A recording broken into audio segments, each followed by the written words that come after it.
Getting rid of greasy hair can be simple with the right steps. Here's how. Number 1, wash regularly.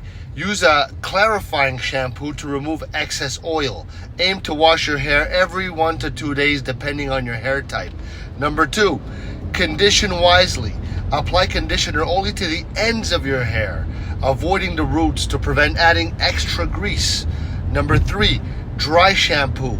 Use dry shampoo between the washes. It absorbs oil and adds volume. Spray it on your roots and brush it through. So number 4, avoid touching. Try not to touch your hair frequently, as this can transfer oils from your hands. Number 5, choose the right products.